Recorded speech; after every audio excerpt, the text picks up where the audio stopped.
You should never want to escape your life. And if you are, you're off track to what you should be doing in the first place. And the reason you're off track is because you're pleasing and appeasing someone else, looking up to someone else, trying to chase. You've got someone on a pedestal that you're trying to mimic, and you're trying to do stuff that isn't aligned to who you truly are as a person. Yeah.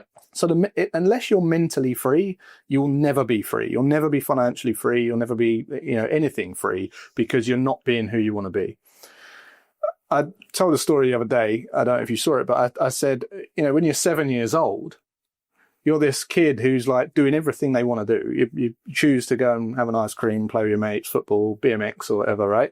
And then your parents call you in for dinner and a shower, and it's like, you got to go to bed now. And you're like, when I'm an adult, I'll do what I'll be free. No one will be telling me when to go to bed, And then as they become adults, you see them go further and further away from freedom, further and further away from that 7-year-old kid. And there was a time when I went to Disney in 2012 with my sons, and we went into the ticket kiosk and he punched a ticket and he went, go and be a kid again.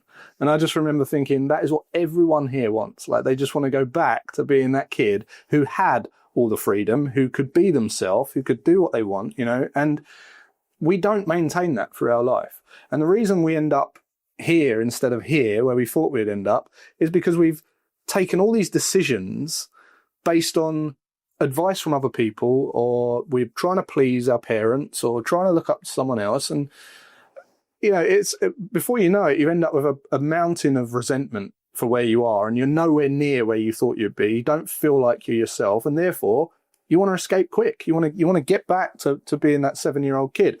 So there was a time when I was learning to drive, and I said to my stepdad, shall I learn in a automatic or a manual car? And he said, well, learn in a manual, because then you can drive both. And I didn't really look too much into it, but I just took his advice without questioning it.